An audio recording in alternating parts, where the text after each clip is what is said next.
Great to have you with us on what seems like it's a Friday, but it's only a Tuesday. Welcome to the Oakland County Megacast. I will say, Calvin, I know you're not on mic today. I'm sorry. So, as everyone knows, Tyler is on a vacation, and it takes about 10 people to replace Tyler when he leaves. And with that, and so when we usually do the top of the show IDs, I think he runs one or he just rambles one, and then he goes on. And I'll be honest with you, I don't really pay much attention as I get ready for my portion of the show. But it's great to have you with us on this Tuesday edition of the show. And of course, Calvin Brown joining us here in the studio, working all the buttons as people need to understand. There are so many buttons since we moved from the radio station to the TV station. It kind of takes a couple people, but Tyler's like 5 experts rolled up in one. So we have Calvin with us again today. It was great to have you with us. I thought you did a great job yesterday. Were you nervous? Yes, very. Just so you know, he's not on mic because we have Erica Jones with us today as well. Erica, are you taking over the show for me when I leave? Next few days, it's going to be me in the driver's seat. Watch out. So just for the few days? For a few days. That's the plan right now. So I'm confused. I'm like, because my last day was supposed to be last Friday. So I said, okay, I'll help this week because they didn't have a host. So if we have you and you're only going to be here for a few days, why am I here for the next few days? You know, the things that happen at Civic Center TV. And I will say today, too, as everyone knows, I threw out my back last week. I'm on muscle relaxers. I did not go in for a shot yesterday. I thought I could make it through. So CBD back oil rub. Freeze, yeah. Yeah. And I will say, as someone who used to work for the federal government, I wouldn't go near CBD because you could test positive and you never knew if we had to do random drug tests. And I know there was an agent who did something with CBD because I remember my sister's dog had seizures. So I got the dog some CBD oil and I was like, I'm not touching it. Like, here it is.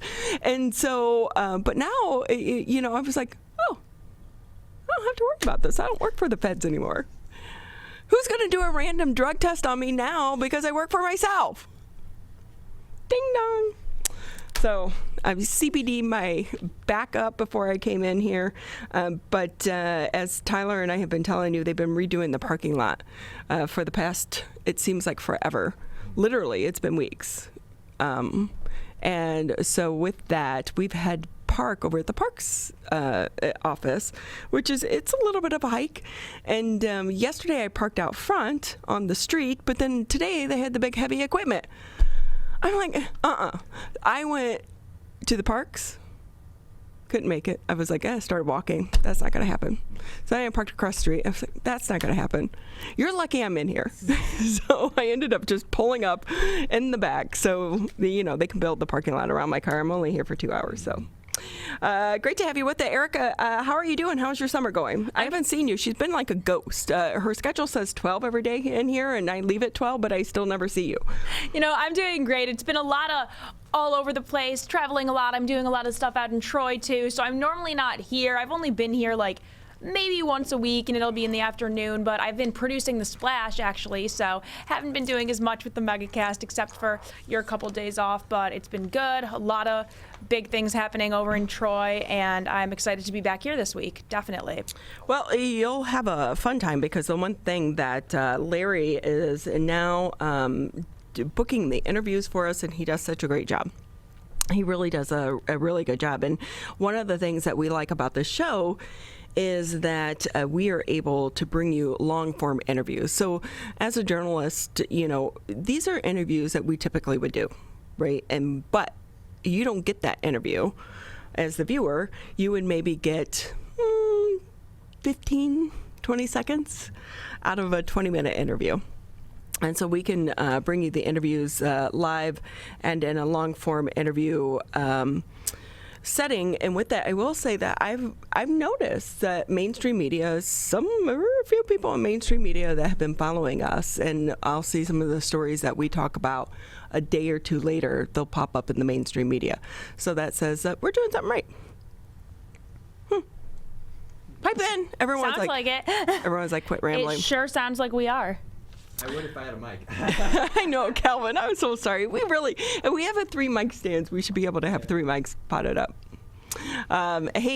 So as we all know, it feels like the pandemic is somewhat over, but it's not over. Although the United States did reach 70% of adults with at least one COVID-19 shot. The White House announced Monday 70% of American adults have received at least one dose of the COVID-19 vaccine. The milestone was reached more than a month after President Joe Biden's 4th of July goal. But not good news, because as the Delta variant surges across the U.S., more people are starting to get vaccinated. However, there are new concerns about the variant. And during an update from the White House COVID-19 response team Monday, CDC Director Dr. Rochelle Walensky said vaccines continue to provide protection as well as prevent severe illness and death. She added that people should wear a mask indoors in highly transmissible areas, and more research backs up the CDC's new guidance. So, Calvin, you and I kind of talked about this yesterday. You're a mask guy. I pretty much threw mine out the door. I have like maybe one in my car now, whereas before I would have like 10 because they need to match your outfit. Of course. Look, we're chicks. That's the important thing, right? But don't throw those masks away. No. Clean them up. Put them right back in your car, because more than 1/3 of Michigan's 83 counties have COVID-19 transmission rates ranked high or substantial by the U.S. Centers for Disease Control and Prevention. So with cases and positive test rates on the rise, federal health officials are recommending that individuals in those 31 Michigan counties, which does include us here in Oakland County, even though we reached 70%, I think it was last week or the week before, regardless of your vaccination status. Wear your mask indoors to limit the spread of the coronavirus. I doubt if I'm going to. How about you, Erica? Yeah, it's really hard. Like you said, you used to have 10 masks in your car. Now you have maybe one. I've been traveling the past couple weekends, and in my head, it's like, all right, the airport's pretty much the only place I need a mask these days. So I show up to the airport, and I'm like searching, wait, do I even have one? It's really weird. Definitely a different thing than we're used to. And I was actually in St. Louis this past weekend, and they completely reinstated the indoor mask mandate, which makes me think, is that going to be something that's trending? Are we going to be seeing that soon, possibly? I don't know. You know why? It's an election year. That's my guess on that. The governor did announce last week, when we saw the surge in cases, she's already announced. No, she has no plans at this point in time to reinstate any type of mask mandate, and that her hands were held because she had no control over it because of the GOP and the politics involved. Well, you've had control over it up to now. I'm telling you, it's a political year. She's not going to do it. Yeah, we'll see. I also think it's hard if it were to happen again, not just here, but in any state. People are less likely to enforce it because the businesses don't really want to either. They don't want to have to, at this point, tell everyone that walks into their restaurant or store to put them on, because really, people are just over it. A lot of people, there are people that'll comply, but most people just don't care, and places aren't going to be willing to sacrifice business again or get into the politics of it. So I just don't think it can really be that strictly enforced anywhere. U.S. employers ratchet up the pressure on the unvaccinated. For months, most employers relied on information campaigns, bonuses, and other incentives to encourage their workforces to get COVID-19 shot.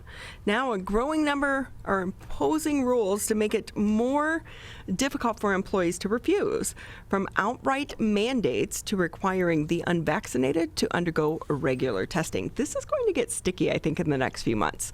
Among employers getting tougher, federal government, which I'm no longer a Fed, so state governments of California and New York. As of right now, Governor Whitmer again has said that she does not plan to impose mandated vaccines for state employees. Tech giants like Google and Facebook, the Walt Disney Company, and the NFL. Some hospitals, universities, restaurants, bars, and other entertainment venues have also started requiring the vaccines. We've seen that here in Metro Detroit.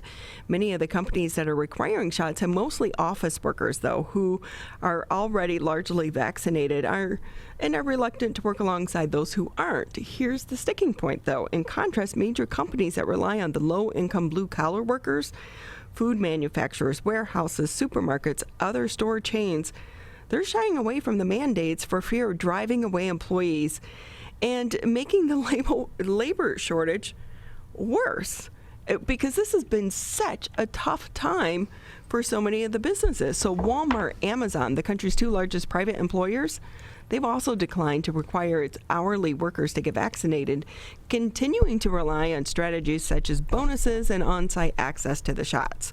But in a potentially powerful signal, Walmart said employees at its headquarters will be required to get vaccinated by October 4th.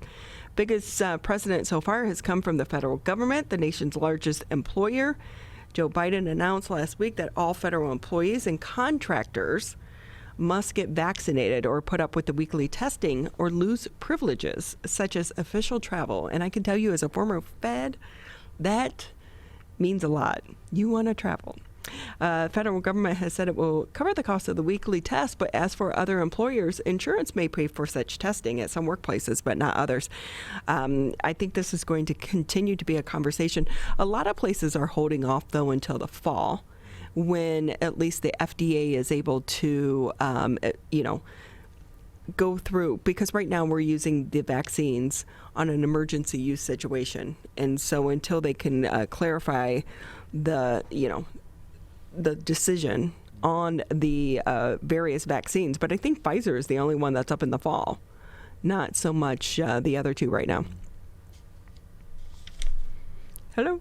I don't know a lot about the specifics of that with the vaccines, but it'll be interesting to see what happens in the fall and if more people are getting vaccinated. And I'm also kind of curious, a little off topic, but at this point, what's going to happen with schools and universities? Because it seems like it's very last minute that, not last minute, but it's just like all of a sudden we're kind of seeing, these surges and people are talking more about the Delta variant and all this happening. So I'm really wondering how this is going to affect schools, whether at the grade school level or universities, because grade school they can't, because the kids aren't, if it's not available to kids under the age of 12. Right. But as things have been looking a lot better in the summer, a lot of universities have made plans about the way things are going to be. So I'm curious if in the next few weeks, as these universities start reopening for the fall, if we're going to see some changes into some of these plans to be a little more strict than they had planned on being this fall. So the University of Michigan and MSU did announce that all students and staff must be vaccinated. I don't know what's going on in Florida. Probably not so much, because Florida does have a Republican governor. I know that my nephew goes to Xavier in Ohio. They're not anticipating it there, but it's just coming across on the headlines. Wayne State is going to require vaccinations this fall for people to return to campus. So everyone on campus is going to have to be vaccinated against COVID-19 this fall and must provide proof by August 30th to be allowed on campus or face the consequences, according to the president. Well, you know what? You probably should have made that decision a few weeks earlier, right? I mean, because unless you're getting the J&J shot, you're not going to be fully vaccinated. Yeah. I mean, there's a time lapse in between here. So come on. And what are these so-called consequences? Do we know? Do we have any information on that, or it's just consequences? I don't know, but if I worked for an office and they said, the consequences, you have to work from home. Oh, okay, thank you. I put in for remote work prior to leaving to ATF, and it was denied. Should have stayed.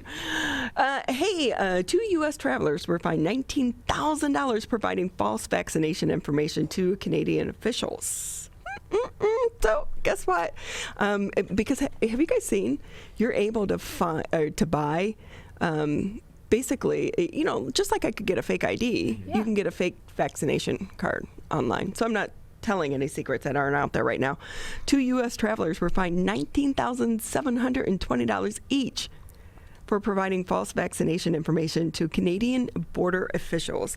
Public Health Agency of Canada did not identify the passengers or say where the passengers arriving in Toronto were from, only that they were fined for non-compliance with entry requirements.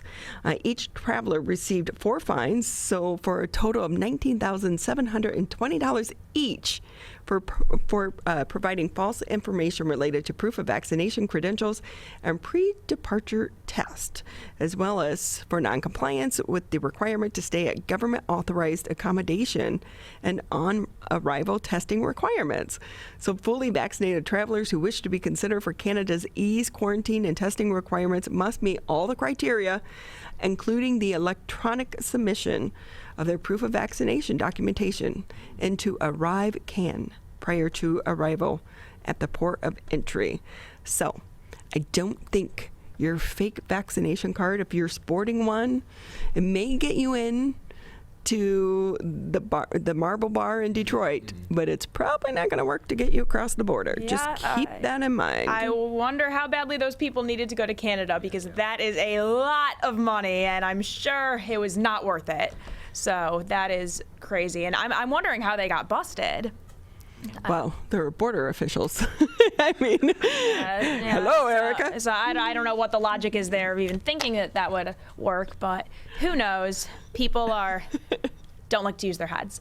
With that, I would say you can usually find the latest headlines on the civiccentertv.com website. But, with Tyler out, I can't post them from home anymore. And so we haven't figured out who's going to be posting the headlines, because I do put them up each and every morning. But until we figure that out, at least at the top of the page, if you go to Civic Center TV Coronavirus, at the top of the page, great resources for you.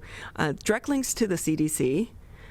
Take time to visit it and try to read through some of the orders yourself. Make sense yourself. Don't just rely on the media, as well as the state of Michigan and Oakland County. I like to read their press releases every morning before coming in as well.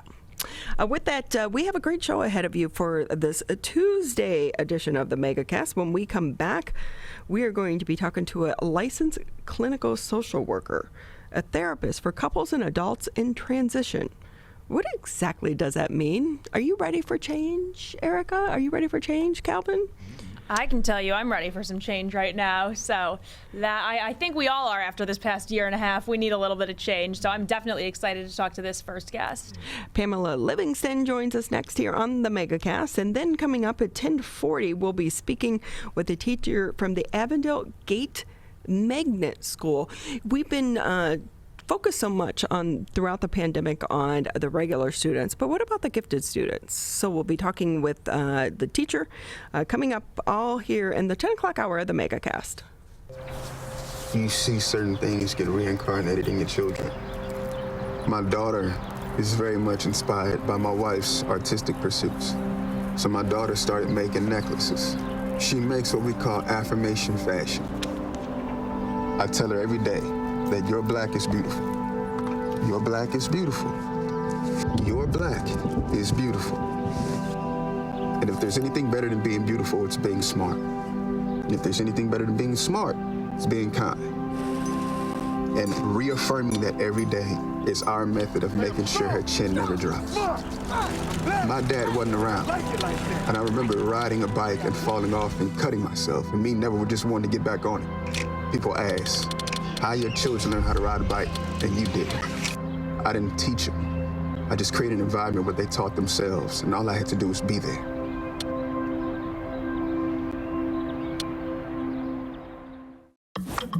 Here's one more reason to get the COVID-19 vaccine. It's your shot to win. Anyone 18 years or older in Michigan vaccinated between December 1st, 2020 and July 30th, 2021 is now eligible to win millions in cash prizes, including $1 million jackpots and $50,000 daily prizes. And vaccinated students could win thousands in college scholarships. For eligibility details and to enter, go to mishottowin.com.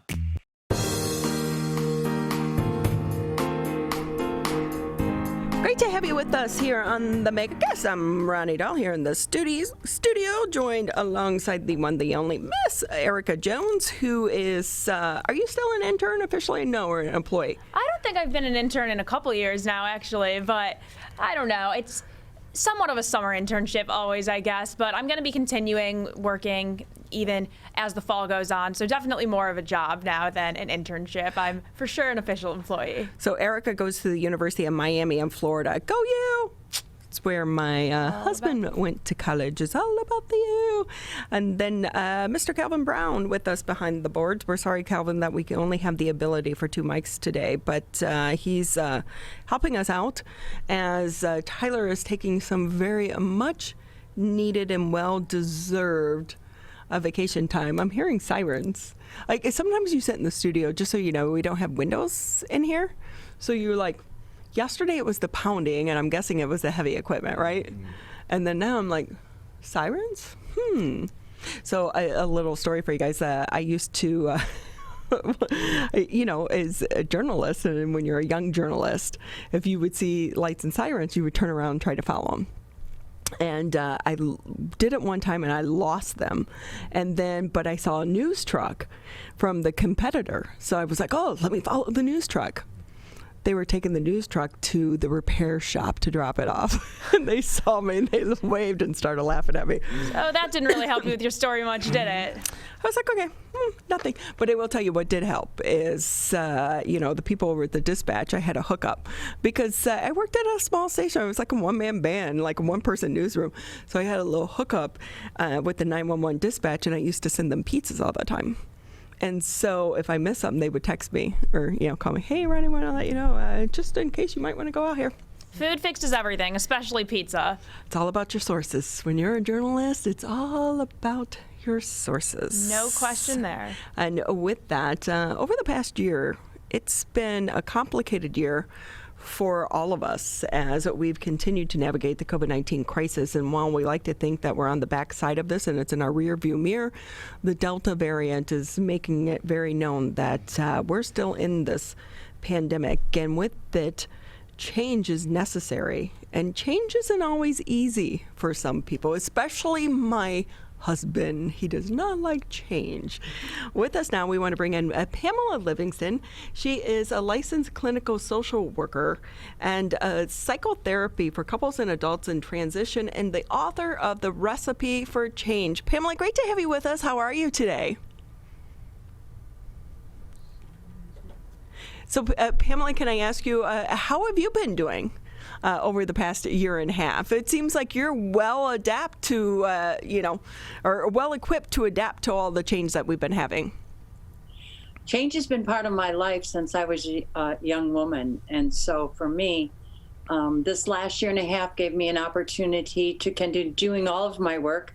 I didn't stop. And I also wrote my book. Oh, well, then you made good use of your time. I did. So tell us more about your book. My book is about helping people make change. We all have a life script, and it goes with us all of our entire life until we address it. And I encourage all of my patients, and I wrote this book to help other people to think about the areas that hurt them, that trouble them, that make them sad, or they constantly are overthinking things or punishing themselves because they didn't say the right thing at the right moment, to help them understand how they can do something about it. I developed a method. That method is called the 4 S's plus 1. And I believe this method can help a lot of people make change. I'm all about change. And do you find that some people go with the flow, but other people are very much stuck in their routines and they don't like change?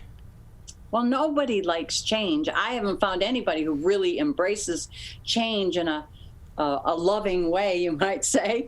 But what I have found is that people are more interested in change when they realize how much pain they've been in and how long that pain's been there. Let me just give you an example, okay? Let's just say that you go to a meeting, and then the minute you leave that meeting, you're in your car and you're beating yourself up because, oh, I should have said this, or I should have said that, or, oh, I wish I would have done it this way. Oh, they're going to think I'm stupid. Oh, I'm stupid. Now, somebody who does that on an ongoing basis is not a happy person. So what do you think the biggest things are that stop people from being open to change? Fear. Simply fear. They're fearful of the unknown. They kind of get comfortable in their uncomfortableness is what I call it. You're comfortable hurting all the time. You're comfortable with the anxiety. You're comfortable with the depression.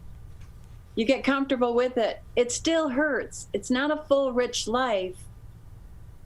You're not happy, but you're comfortable. You don't have to deal with the fear. So tell us more about the 4 S's. The 4 S's, of course, 4 S's plus 1. The 4 S's, the first S is self-awareness. And without self-awareness, you have nothing.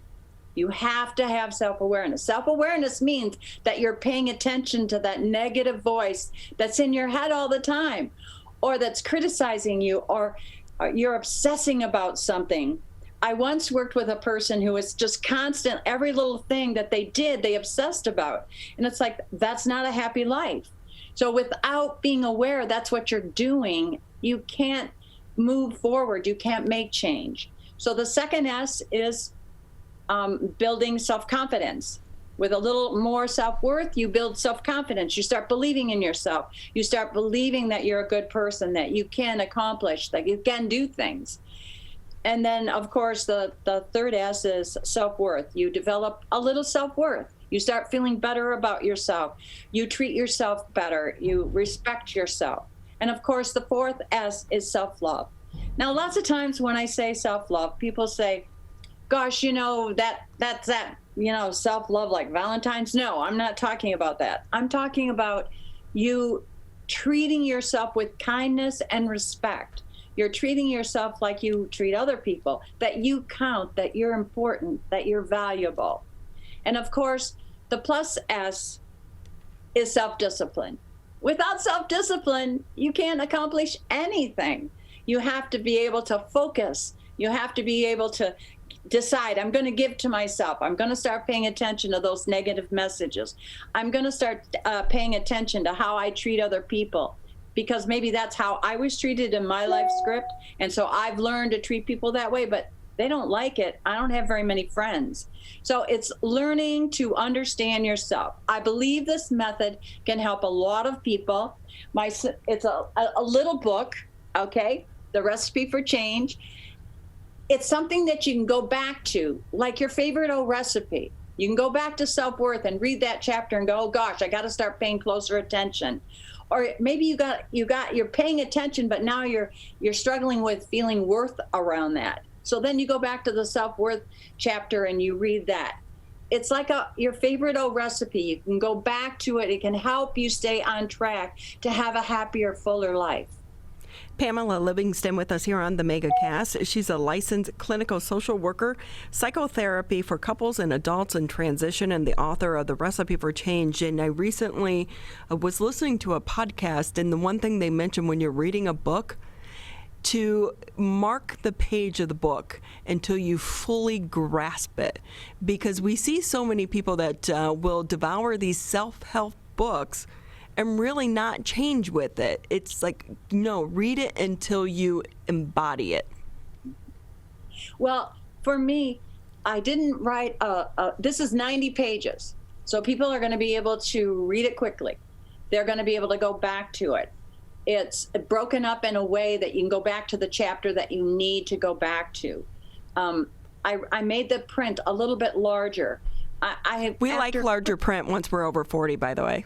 Well, I listened to what my patients have been saying for 40 years, telling me that when the book is too many words, too much, too thick, they can't get through it. They get lost in it. I tried to do something simplistic so that just anyone who wants to make change could pick it up easily and make change.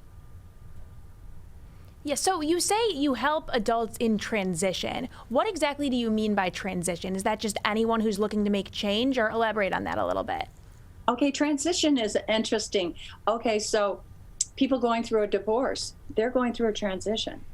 People who have lost a spouse or a child, they're going through a transition. People who are, young kids going off to college, that's a huge transition. And I've worked with many of those kinds of young adults going off to that big transition. They're adults now. They're going to be on their own. Their loss of a job, that's a huge transition. Not being able to find a job, that's a huge transition. There's so many transitions in one's life, and I try to help people during those difficult times. So with that, Pamela, can we talk a little bit about the last year and a half with the COVID-19 crisis? Change has been pushed upon us, even for so many of us that didn't want to change. How does someone grow from that experience? Well, I think that each and every day we're offering opportunities to evaluate our life and evaluate how we're living our life and change is forced upon us this last year and a half.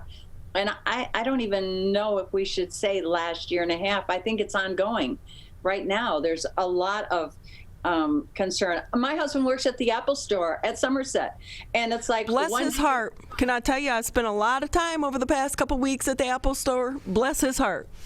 So one day you got a mask, the next day you're not. One day you got the wall, the next day you don't.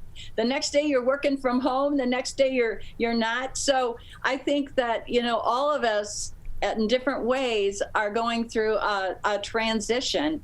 And I don't think it's going to stop. I don't see it stopping yet. I think we have to just tell ourselves that it's going to be okay, that we're going to manage the storm and we're going to get through it. And the more that we can soothe ourselves, it's going to be easier for us to work our way through the storm. So with that, Pamela, if I can ask, I mean, the one thing that's constant in life, taxes and death and change. Like a change, we all experience change every single day. When should someone understand when they need to seek out professional help from a therapist such as yourself, and when they can deal with it themselves, because change is inevitable? I think the biggest factor that circles around that particular question is insurance. I think there are a lot of people out there hurting. I get a lot of phone calls wanting to get into therapy because they have struggles in their life, but they have no insurance. When you don't have insurance and you don't have the money to pay for it, it's harder. It's harder in our society. So I think that's kind of an interesting question.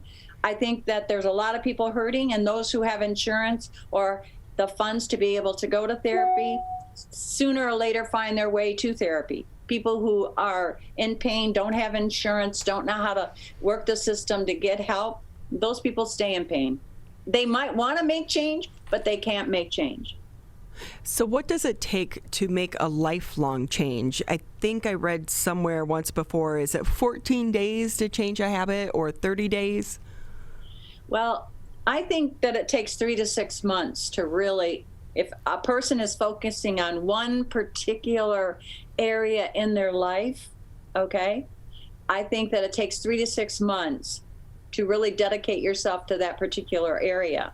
But, we're talking about issues here around change that have much deeper roots.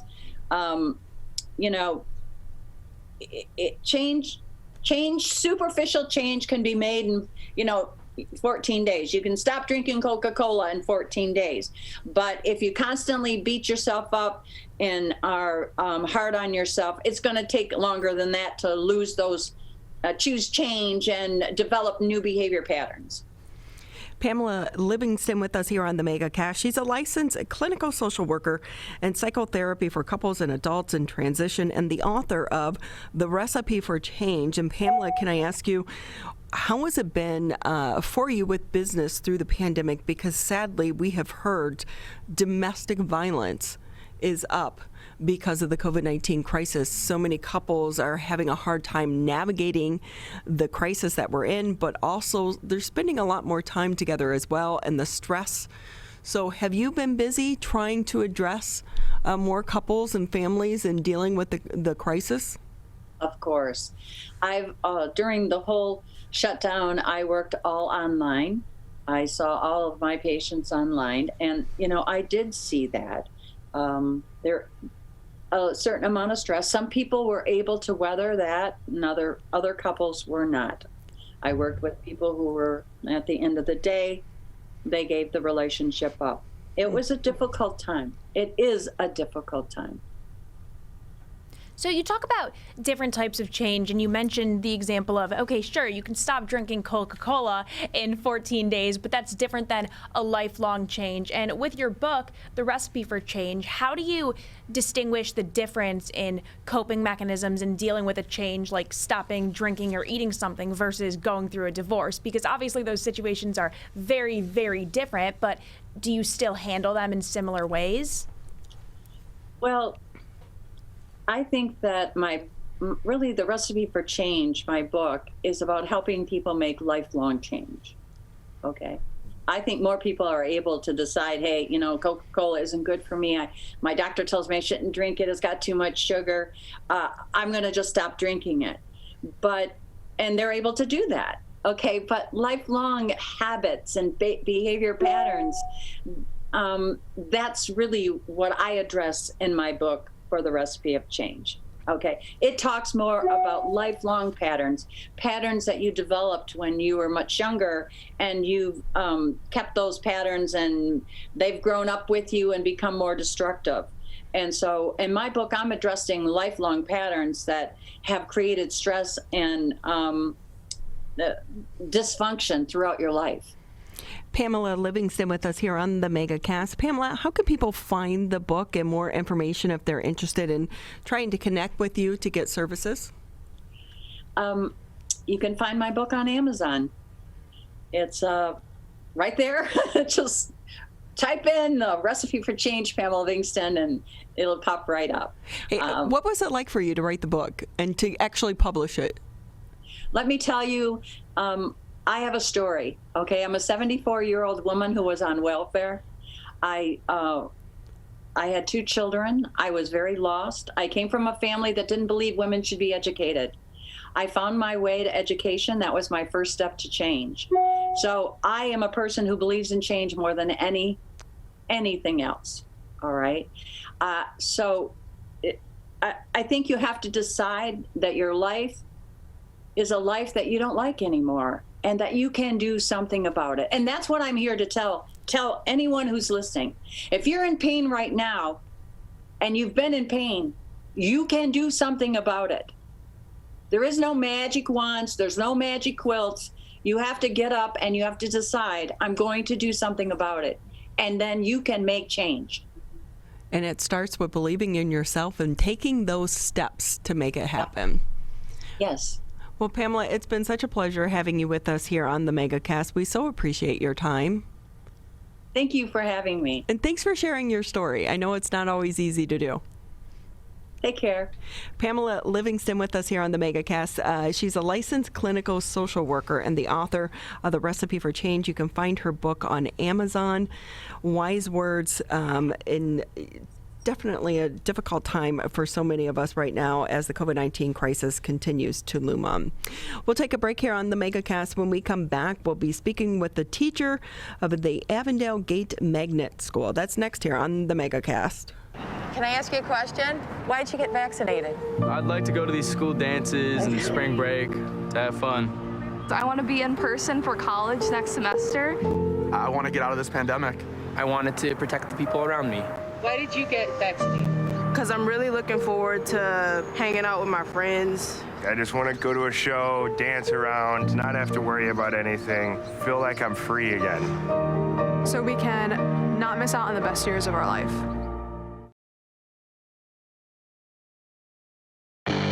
How does marijuana affect the teen brain? Our brains are still developing into our 20s. With regular use, marijuana can affect teen brain development. It can affect our brain's circuitry and blood flow and impair thinking, learning, and memory function, which could hold us back from reaching our potential.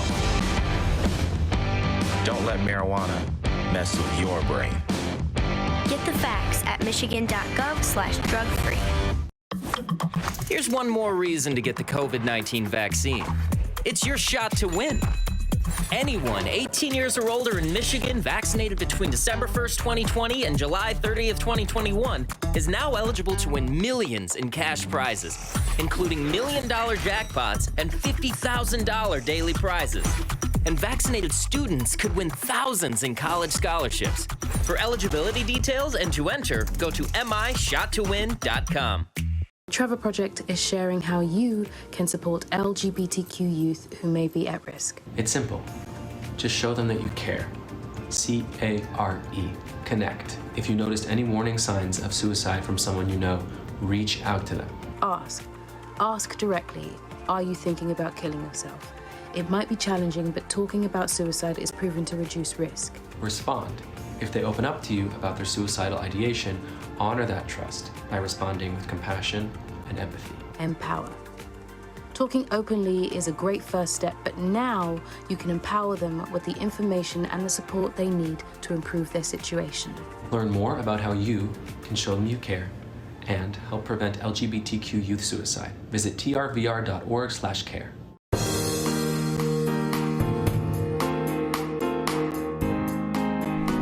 Welcome back to the Megacast. I'm Ronnie Dalton here in the studios alongside Erica Jones, who will be, hosting, filling in. We haven't figured out yet because, as many of you know, I am leaving the show. Was supposed to actually be gone last week, extending it 1 week while Mr. Tyler takes some much needed vacation. I've been here just over a year. I don't think Tyler has ever taken a day off. And so with that, we do have Kelvin Brown, who is helping us out behind the boards, doing an amazing job. You did great yesterday. I know you were a little nervous, but I was like, look, it's not brain surgery. Yeah. Not yet. And plus, it's not in front of a million people. Right. So, as a reminder, we're here Monday through Friday, 10 a.m. until noon. You can catch us on Civic Center TV, Birmingham Area Municipal Access, Channel 15 on Comcast, 99 on AT&T. If that's not enough, you can listen to us on the radio, 89.3 Lakes FM, 88.1 FM The Biff. And then, along with that, I believe we are live streaming today's edition of the Megacast on our Facebook page. You know, throughout the pandemic, we have really talked a lot about the students and what the learning loss that many of them may be experiencing because of COVID. But one thing we haven't focused on is some of our gifted students. So we want to bring in Michelle Gierman. She's a teacher at Avondale GATE Magnet School. Michelle, great to have you with us. How are you? Great. Hi, how are you? Happy Tuesday. Now, are you taking the summer off or are you teaching this summer? Well, I ran a math and movement camp at my school, which was basically the morning we did math.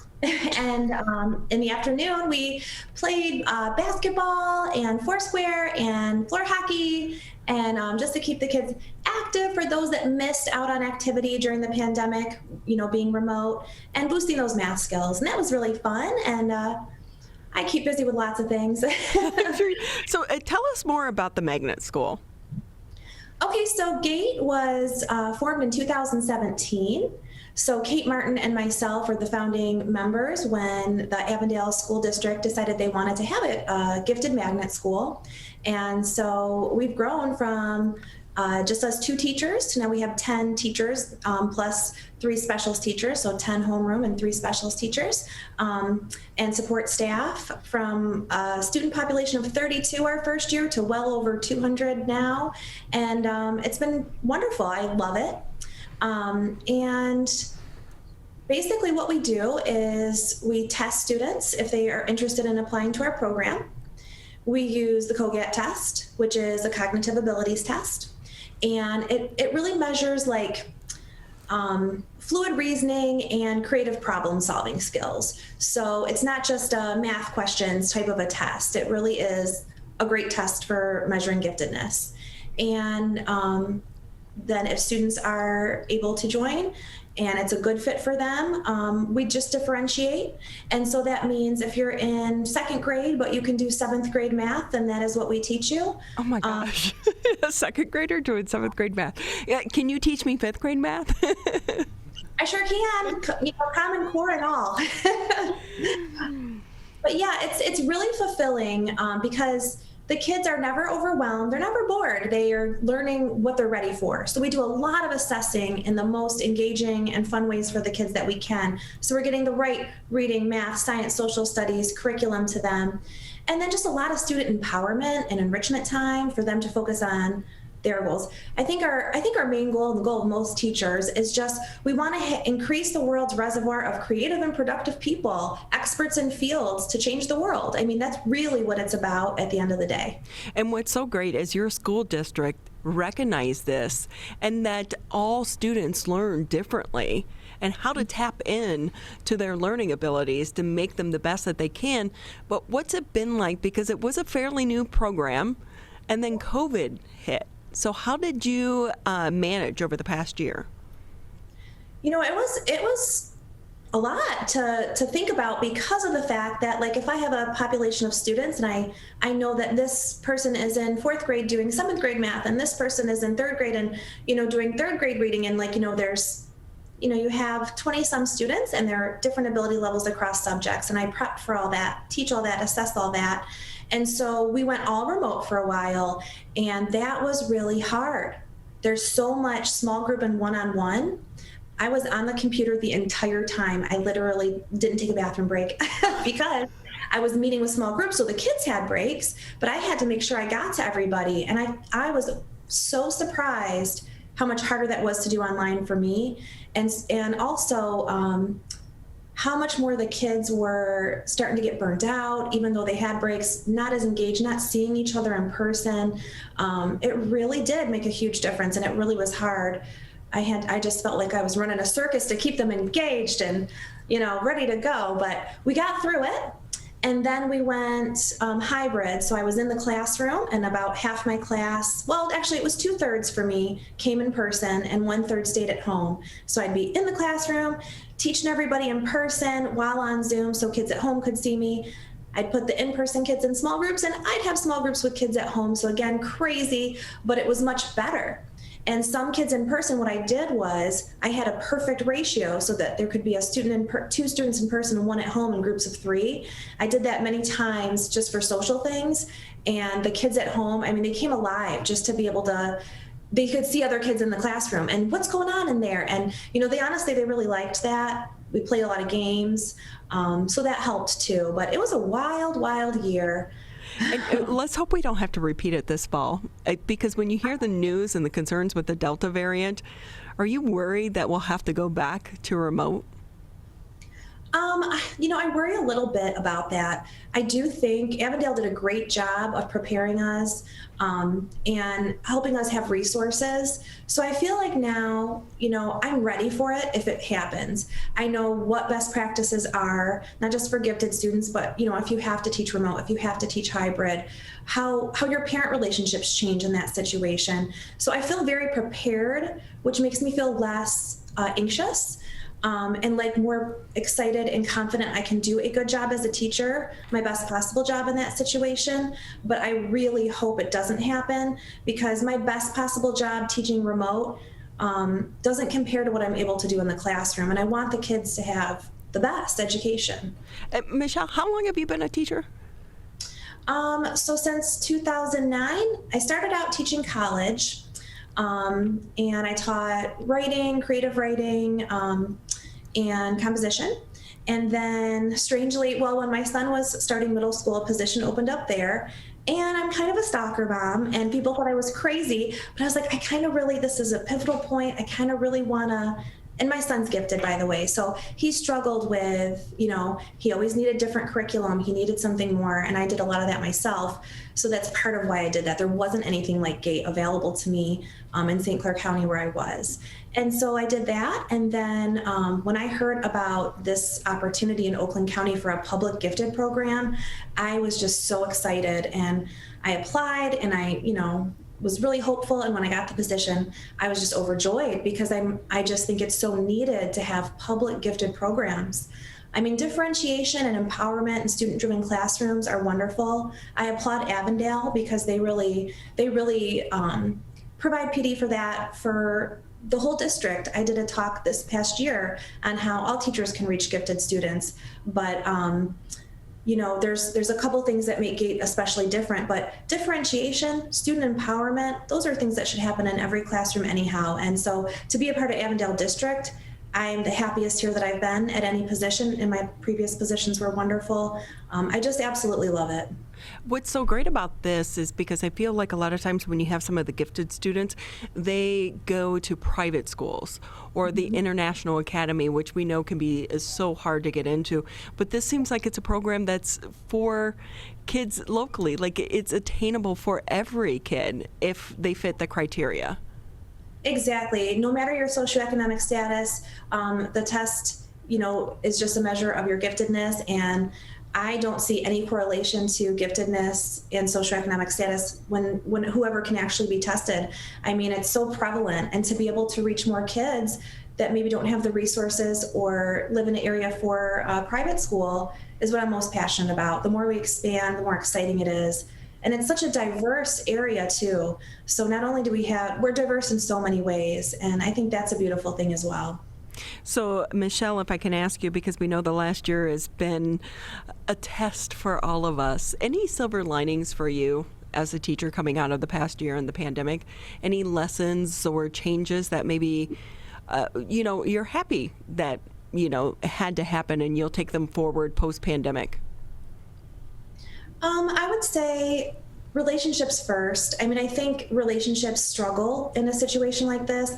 And I mean, in class, it was more and more talk of, if you're working on a project with somebody who's at home and you're in class, do not let your relationship suffer because of the fact that, you feel like you're doing more work or any little thing. I just said grades and this assignment are down to the floor compared to your relationship with others way at the top, and really tried to demonstrate that and lead that. And it was beautiful as the family and the community in the classroom grew and friendships flourished more and more. I just made it top priority. And that did not deter from the learning, saying those things. It actually made it stronger. It made students work as better teams. So relationship first becoming even more at the forefront is something I'll take with me, I think, forever. Michelle Gierman with us here on the Megacast. She's a teacher at Avondale GATE Magnet School, a school that is dedicated to providing an innovative learning environment for gifted kids. And Michelle, I have to ask you because I remember trying to help my nephew with his 5th grade math, and I was like, what are they teaching you today? Luckily, my brother-in-law is a high school math teacher, so he gets the whole new math thing. But from a teacher standpoint, and we had so much remote learning, it was difficult enough with kids that were not gifted. How did some of the parents and some of the students handle the remote learning aspect over the past year? That's a great question, because I think parents had to step up a bit too. I mean, we stepped up as teachers, but boy, we really needed to rely on parents to get their kids on that camera on time. On and off different meeting times before and after lunch. Normally that's just happening in school. And so that was a huge part of it. And then just being around me all the time to, Miss Gierman, can you help me number 5? They're having to ask their parents now. And so things in Common Core they're really derived so our students can see kind of the big picture and understand the logic behind why you might carry a number when you're doing, addition or multiplication or whatever. But we didn't see that as parents, right, when we grew up. And so when parents are diving in and having to help more and things are different than the way they remember them, it's a struggle. I just tried to be extremely available, have no boundaries. Go ahead, email me over the weekends and in the middle of the night. I'll answer you. And that was how we got through that. Because I'm thinking it's got to be difficult because you have the kids saying, no, but my mom and dad told me to do it this way. And you have to say, no, you need to do it this way. Your mommy and daddy learned back in the olden days. You do have to say, oh, okay, so the way they're saying is a fine way to do it.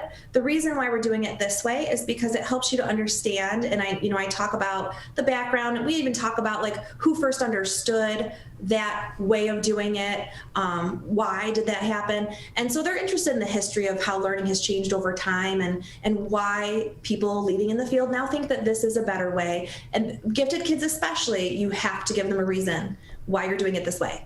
And they need proof, and they want evidence. I love that, though. That's my favorite part of my job is how they keep me on my toes. So with that, I know that this is a somewhat new program, but it has been expanding. We've heard a lot about learning loss throughout the COVID-19 pandemic. Do you feel like some of your students lost some of that learning ability, or not so much so as some of the other students because they are gifted? One thing I would say is gifted students tend to enjoy learning. We're so highly differentiated. That is, I think, motivating. And I guess if I'm just going to speak with quantitative data, my numbers for student growth this year were good. They were actually better than the previous year. And I think it's because I just completely threw myself so deeply into it, trying to make sure that I didn't have learning loss. So there were some practices, some other things I'll take with me forever too, that really worked as far as not having learning loss. But I will say I did not really have much of a life during the school year.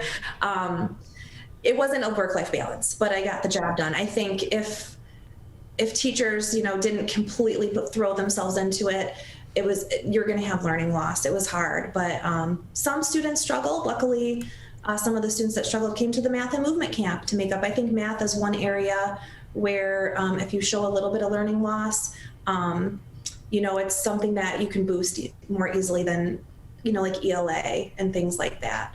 Luckily, our students love to read so much as a general rule, so we didn't see a lot of learning loss there. So I will say, as a school, we really came together and we talked a lot about preventing learning loss. So we were really proactive about it, I would say. I think a lot, and I would say a lot of schools are. I think a lot of, your leadership in your district and parent support is a huge thing. I just happen to be so blessed with amazing parent support at GATE and an amazing leadership. Jim Schwartz, our superintendent, is amazing. Kate Martin, our principal at GATE, is amazing. Without them, we would not have been as successful as we were at all. Michelle Gierman with us here on the Megacast. She's a teacher in Avondale GATE Magnet School. Just another minute or two here with you on the show, Michelle. And this seems like such a great program. Do you anticipate that maybe other school districts are going to follow in your footsteps and implement this in their districts as well? Honestly, I really hope so, because I would love to see, and I've worked with students from all ends of the spectrum of learning needs.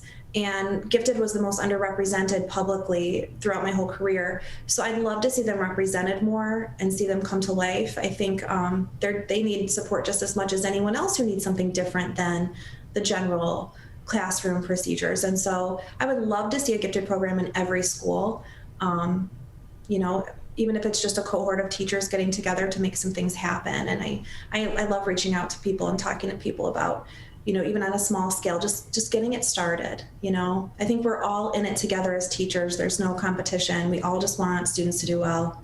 And if you're interested in GATE, our website, if you just search for Avondale GATE, it's avondaleschools.org/GATE. And we have so for 2022-2023, tours of our schools start in November. There's information nights in January. And then in March, students would take the COGAT test to be a part of the program if anyone is interested in joining. And yeah. So with that too, can I ask you, did you have any summer vacation at all? Because I feel like every single teacher, when we're talking about the COVID money and we're dishing out the COVID money, you had the supervisors in Shiawassee Township, they were giving themselves bonuses. No, every teacher deserves a vacation. Go to Disney World or something. Did you get some time off this summer? I did. I've been doing some things. I was blessed to be invited to the World Gifted Conference this past weekend. I did that. This weekend coming up, I'm also doing that. It's online, but it's global. So I'm talking to people from Dubai, Sydney, London about gifted education. And it's been absolutely amazing to represent Oakland County, learn from others. I've learned so much from all around the world in gifted ed, and it's got me really fired up. So a lot of the things I've done, even if they're professional development, have been extremely engaging and fun for me. And then I love golf. So I've golfed, I've kayaked, and spending time with my son. I love spending time with my son. So we've done a lot together. He's still my best friend. He always will be. He's 19, he's graduating. He'll have his bachelor's this winter. And I'm not sure what he'll go off and do with his statistics. And He speaks like 5 languages. He's way smarter than me. I'm just like wondering what he's going to really do when it's all said and done, because he's just amazing. Okay, you just intimidated everyone in this room and in this building. How amazing is that? And Michelle, it's been such a pleasure talking to you, and we're so lucky to have you as a teacher in the school district, but also it's like you said, it's the support from everyone over there at Avondale. We've had your superintendent on numerous times, but thank you for having such a passion for teaching, because we know that there's a teacher shortage in the works right now, but your passion is to be admired. Thank you again for being with us. Thank you so much for having me. It was nice to see you again, Ryan. You too. Take care. Again, Michelle Gierman, she's a teacher at Avondale GATE Magnet School. So if you have a gifted child, you should check them out, because one thing we don't want our kids to be left behind, especially the smart, gifted kids, and there are programs out there to keep them engaged so that they can be all that they can be. You're listening to 89.3 WBLD Orchard Lake, 88.1 WBFH Bloomfield Hills. We'll be back for the second hour of the Megacast right after this. To Sophia and Gabriel, even though these old knees can't follow on your adventure to the forest today, these flowers represent my love. These stitches and threads join us together. And wherever you see a flower, a bird, a beautiful tree, know that my love is with you.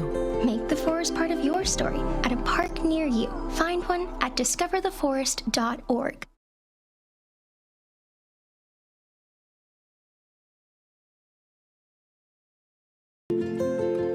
To Sophia and Gabriel, even though these old knees can't follow on your adventure to the forest today, these flowers represent my love.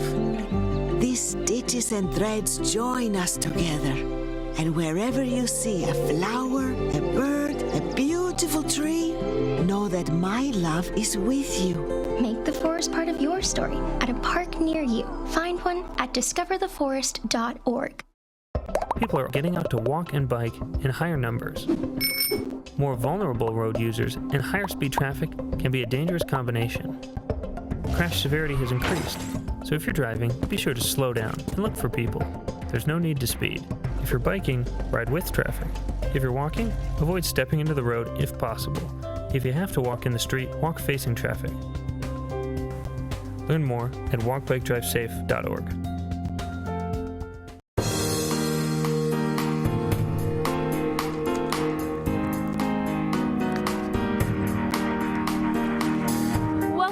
Oakland County Megacast. You're watching us on Civic Center TV, Birmingham Area Municipal Access, 89.3 Lakes FM, and 88.1 The Biff. You can also catch us on Channel 15 on Comcast, Channel 99 AT&T, and like I said, 89.3 WBLD Orchard Lake, 88.1 WBF Bloomfield Hills. So, as I said earlier, cooking is always something that seems to bring us together, and it also is a really good passion and hobby to pick up in a time like this. Throughout the past year, people have really been looking for things to keep them busy, and cooking is always something good, not just for something that tastes good, but it's something to fill time and something we can easily do from home with being able to get groceries delivered. It is so great and simple and just something that everybody loves, bringing people together. So we are now joined by Amira Daboul, who is the author of a cookbook, Awafi from Amira's Kitchen, which is an authentic Chaldean cookbook that she wrote, and it has become extremely popular. So she's joining us to talk about her cookbook, and she's going to be giving us a presentation of preparing some meat pies for us. So hi, Amira, how are you? Good. How about you? We're doing great over here. It's so nice to have you. Thank you for joining us today. Thank you for having me. So do you want to do your demonstration right now? Is that what you're prepared for? Or do you want to chat a little bit first and then get into that? Whatever you want. I'm ready for whatever you like. Okay. So I'm prepared for it. Yes. So let's give a little bit of background information. So you have been into cooking your whole life. It seems like you said with your mother and grandmother growing up you would cook, but is it something that you did yourself at a very young age, or did you more so just watch them and then decide it was something you were interested in? I just watched them and learned from them. My mother-in-law, my mom, my grandmother, and my mom was a really good teacher. She's always made us do things and prepare it right. If she don't like it, we had to redo it. And that's how it become good. So, and then my kids and start cooking for them. I like cooking and I love to bake and cook. So my grandkids and my kids, they all wanted my recipes and my client. And I'm like, okay, I'm going to write you recipes and then I get motivated to write a book. So, and I wanted to keep culture of Chaldean community from the village to Kiev we came from. I want to write it all in a book and pass it on to my kids and grandkids and future generations to come, because I need that in everybody Chaldean's homes. So just to backtrack a little bit, you were a manicurist for 30 years, and I know you said that's... I am still a manicurist. You still are? Yeah, I'm still are. I know that's one of the ways you said that you got inspired to write the cookbook, because you would be sharing with so many of your clients, but how exactly did that inspiration come? How did you kind of transform your just doing nails into something where you shared cooking with your clients? You know, by my client hearing them all the time, we always talked about recipes and cooking. You know, you like that. Everyone likes to do that. And when every client I talk, oh, I wish I would have kept my grandma's recipes. Oh, I wish I wrote my mom's recipes. And I need them. And I'm like, thought to myself, and my kids kept saying, Mom, we want your recipes, we want them. And I kept thinking, why not write it down and put it all together so my kids and grandkids won't say I didn't have my grandma's recipes. Yeah, and I know you talk about preserving specifically Chaldean cuisine, and around this area, the Chaldean culture is very prominent. We have a lot of Chaldean people, but if you go to other places in the world, or in the country, they don't know the Chaldean culture as much as we do. So is that part of what made it so important to you to preserve this? Yes, do you want to be able to spread the culture to other people and make the Chaldean culture more known nationwide? Yeah, I did want it to preserve the village we came from, Tel Keppe, and it's a really small village, and it's not, I don't think it's going to be Chaldeans there anymore as much as used to be. We lived there. And it's Middle Eastern cooking too. It's very close to all Middle Eastern. It's just each area picked up their own recipes from the mom, and you change depend on what you have available for you at the minute you're cooking. So that's how they're very similar to all Middle Eastern cooking, because we share each other's recipes. Yeah, so I know we're gonna transition into this demonstration you're gonna give us, but along with that, as we go into it, what makes Chaldean cooking different from traditional cooking that we're used to seeing, just putting a chicken in the oven, or the traditional American style cooking that a lot of us are used to? It came from whatever they have available. They did the recipes. They're all natural, everything made from the scratch. We do not do nothing. We use no cans, no nothing. And the apple pie, the meat pies I'm going to make, they were the dough and the meat, and they were prepared. You can use them, freeze them. You can use them ahead of time when you need them for lunch or dinner or breakfast. The other cooking, we have the vegetable, like they cook as a season what they have. The springtime, whatever was available, summertime, the vegetable is available. That's how they made it. And it's all healthy cooking. Yeah. And how would you say Chaldean cooking has evolved throughout the years, with starting, like you said, from just what they had? Is it still that way, or has it become a little more advanced? It become more advanced because we're here, and even in Iraq, it's more things available now. It's not like when my grandma was there and my mom. So it's different. It's more, but I kept the old way. I wrote it about old way tradition cooking. I wanted to keep that. That's what I wrote more about. The rest my recipes are from. Yeah. So why meat pies specifically? Are these your favorite thing to make? Are they just the easiest? What makes you want to show us these specific Because meat my grandkids love these. They eat them for lunch, breakfast, dinner, snack, take them to lunch. They're easy to pack for lunch for kids. And it has a protein in them, and you have flour, bread with it, and they love them. So I make 30, 40 pounds for them every time I make them, and they freeze them. And I have 4 kids and 11 grandkids. So they love them. Yeah, you know, it's funny you say that they would take them for lunch and stuff, because I remember even back to elementary school, I would have Chaldean friends and I would sit with them and they would bring meat pies for lunch all the time. So I'm definitely excited to see this demonstration. It's going to make me hungry, but why don't we go ahead and get started with what you have prepared for us? I already prepared the dough, and now you divide it into big balls, and I rolled it a little bit because I know I won't have too much time. So you roll it as thin as you can, like thin crust pizza. Round. So while you're doing that, tell us what goes into the dough. The dough, it's flour, 1 eggs, not too many eggs, 1 egg, a little bit vegetable oil, a little bit butter, half a cup butter, salt, yeast, and water, warm water.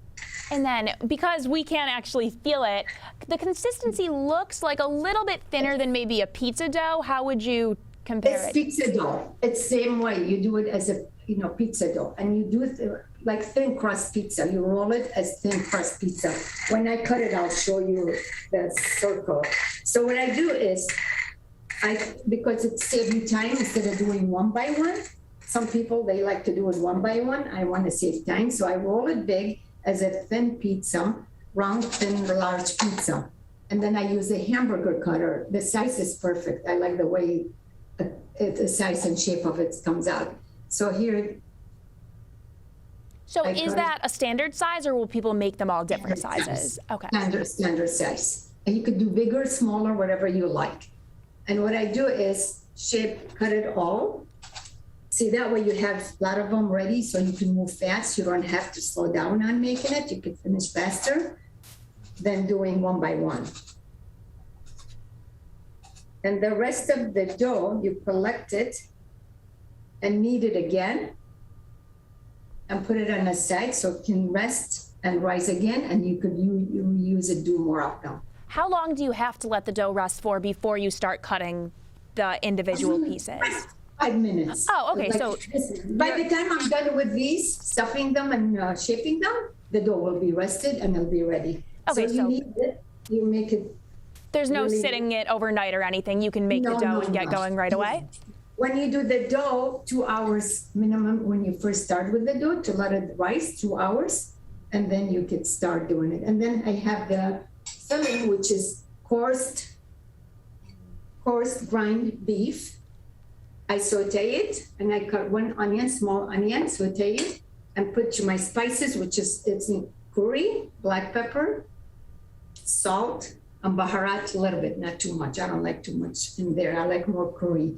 Some people like more, and you can do it to your taste, whatever you like. If you don't like curry, you don't have to put it in. So is it always onions that you mix it with, or do you sometimes use other types of vegetables? No, just onions. If you don't like onions, you don't have to put them in. I won't put anything else. Just if you don't like onions, just do the beef, which is when you saute the onions, they melt and you don't taste them. It just keeps the meat moist. It doesn't dry out the meat, the filling. So that's why it looks delicious. Yeah. And what you do is, what I'm going to do, make it as a triangle, because I want to make it a triangle shape. It looks nice, and you put 1 full tablespoon, make it as a triangle, and then what I do, gather the dough and pinch it. Don't lap it over. A lot of people do that. It gets too thick, the bottom. You don't want too much dough. So pinch it up like that, and then. And it'll naturally stick together when you pinch it like that? It doesn't fall apart? See how it stick together? Yes, looks like a perfect triangle.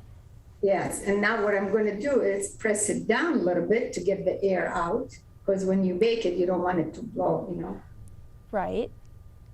And do you have to put any flour on it or anything? Nothing. I don't like nothing. My dough is perfect. Like, it's not sticking nowhere. It's not melting, nothing. I don't use nothing. I just like flour, because flour will dry it up and make it doesn't look nice. Some people like to do a little oil, but I don't use anything. So what I do, and then put it here and egg wash it. I usually do a full tray. I have a tray here. I'm going to put them all in here. And when I'm done doing them, I'm going to egg wash. I have egg you with the fork and a little bit water and make it smooth. Blend it in, and then you just brush. So how long does this, because I know we might not be able to see the entire process right now, but how long? Yeah, I have some made. Well, this doesn't take long. This will be done in 15 minutes. I'll be finishing it up and then brush it on with the egg and bake it on 430 for 20 minutes or 25 minutes, depending on your oven, until it's golden, whatever you like. So the entire thing can be done in under an hour and be ready to serve? It can if it's everything ready, yes. That's fantastic. Yes. So, and then you could freeze it really, really well. It does freeze. How long can you normally keep them frozen for? I would say 3 months. Okay. Not too long. Yeah. Yeah, double bag them in a freeze bag. Just protect them from burning. You know this. Yes. The freezer burn, because you don't want that taste of the freezer burn in it. And then when you take them out of the freezer, how do you reheat them? Well, usually I leave them to thaw, or if you're in a rush, I put them in the microwave for half a minute, and I like them in the toaster. So some people like them just straight from the microwave, but I like to put them in the toaster for a little bit to the crunch. I don't like them soft. So it depends how you like them. You could eat just in the microwave or just cold. Let it thaw and eat it cold. Yeah. So as you're continuing to do this demonstration, I just wanted to ask you a few more questions about the cookbook specifically, but how did you promote your cookbook when you first came out with it? Facebook and Instagram and the Middle Eastern shops, they all carry it. They have it. Babylon in West Bloomfield, Ashtar and Haggerty in 14 Mile, they have it. Ratchet, they have it. And I have it. It's a Edge, whoever needs it. So has your audience been more so people in the Chaldean and Middle Eastern community, or has it reached lots of different cultures? It reached a lot of different cultures, really. I'm sold out. My first printing, it's all out. I've been out. And I'm trying to get my second printing, and they're taking a long time. So it's going to be coming in a week or two. And I wanted it earlier. What are some of the other traditional favorite recipes that are in this book that you have? I have a lot of them. Which one would you like to know? What do you know about? Which one you know more? What are your 3 favorites? My favorites? Oh, I like them all. How many recipes are in the book total? Not over 130 recipes. Wow. I included breakfast, appetizer, mahjana, dessert, main dish. Vegetarian, we do a lot of vegetarian ones. And my potato chop is really nice. Ooh. What's inside of those? Just potatoes? This is potatoes. I boiled it, mash it like a dough, make it like and mix breadcrumbs and cornstarch in it and make it a dough. And then you stuff it with hamburger stuffing. I make it and with the spices, parsley, onions, and then you form it round and deep fry it. It is the best when you do it, when you eat it right. Looks delicious. Show us a dessert. Okay, the dessert. Which one would you like to see? The baklava or? Show us one that goes good with the meat pies. Oh, what goes good with the meat pies? I think. Or do they all? Can you eat anything together within this cookbook? You can eat anything you want. I want to show you. This is the cake I like. My love, actually. My mom, back home, my neighbor used to make it all the time for my mom. And when we came here, we lost the recipe. I didn't have the recipe. So my mom always said, oh, I love that cake. I wish I knew, to make it. So I start testing myself and trying to make it the way we like it. It's a caramelized sugar cake. We caramelize sugar and put it in the cake batter. Wow. And it is excellent. It's really good. So I call it Sabus cake because it's my mom's favorite cake. So I named it after her. That is so sweet. And the name of the cookbook is Awafi from Amira's Kitchen. What does Awafi mean? It means, when you come to my house and I serve you dinner or lunch, whatever you're eating in my house, and you say, Amira, that was excellent. We say Awafi. It means my pleasure. I'm glad you enjoyed it. It means so many nice things, like from the heart. Yeah. Middle Eastern use that word Awafi for it. It has a lot of meaning to it. And Amira, just a couple more minutes we have here with you before we have to let you go. So is there anything else within the demonstration that you want to show us? I know you mentioned that you had a couple of completed ones that we could see. Wow, those look fantastic. You can see the nice golden brown. And you said those baked for about 25 minutes?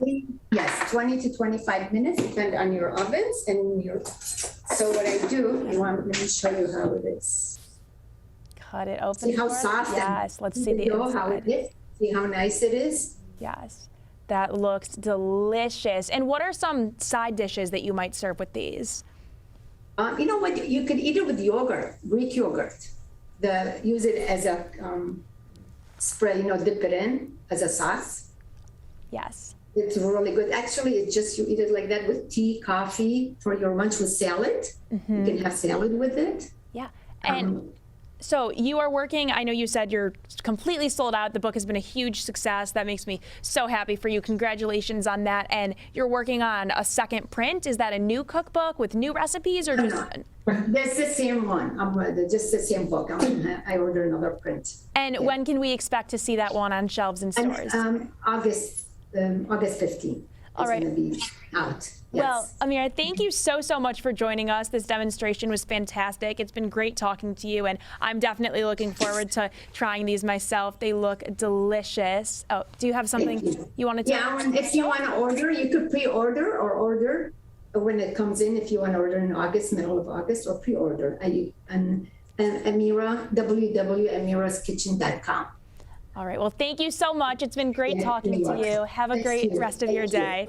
You too. Thank you. Thank you for having me. All right. Thanks. You are watching and listening to us on Civic Center TV, Birmingham Area Municipal Access, 89.3 Lakes FM, 88.1 FM The Biff, Channel 15 on Comcast, Channel 99 AT&T, 89.3 WBLD Orchard Lake, 88.1 WBFH Bloomfield Hills, and we're going to take a quick break. And when we return, we are going to go from food to drinks and talk about brewing. So we will be right back with you. One of the things you can look for in your friends is a change in behavior. These can be big changes, they can be small changes in mood, physical appearance. They may be sleeping less or sleeping more, drinking more, or their eating patterns may be different. One big change that can be pretty obvious is change in motivation. Do they no longer want to play basketball? Do they no longer want to play video games? Now that we're spending more time online and in virtual settings, it's really important to pay attention to the language that your friend is using and the words they're using to communicate. So when we text our friends, are they taking longer amounts of time to respond? Are they not responding at all? You don't have to be an expert to try to recognize these signs. The second that you feel it in your gut and that you're concerned, that's the second to have the conversation and open the door to what might be going on. Whatever gets you talking. Here's one more reason to get the COVID-19 vaccine. It's your shot to win. Anyone 18 years or older in Michigan vaccinated between December 1st, 2020 and July 30th, 2021 is now eligible to win millions in cash prizes, including $1 million jackpots and $50,000 daily prizes. And vaccinated students could win thousands in college scholarships. For eligibility details and to enter, go to mishottowin.com. Today, it is easier than ever to join Michigan's Organ Donor Registry and help build a bridge of hope for organ, tissue, and eye donation. Just one person can potentially save or help improve the lives of up to 75 people. By joining, your legacy could be the gift of life. Sign up today at michigan.gov/SOS or at any of the more than 145 Secretary of State self-service stations located across Michigan. Be part of Michigan's Bridge of Hope by adding your name to the Organ Donor Registry.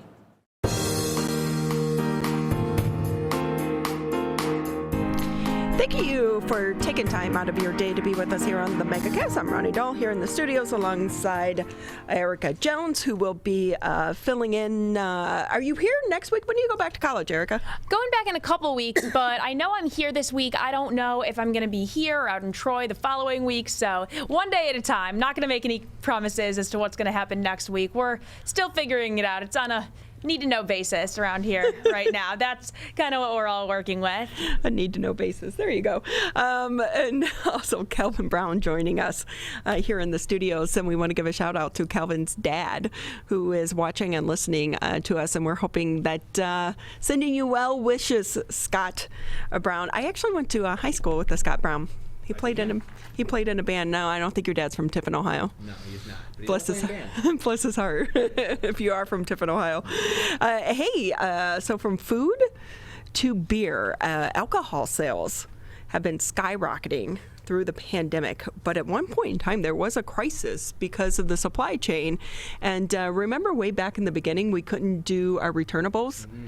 And so you couldn't get aluminum for the cans, and so there was a canning shortage.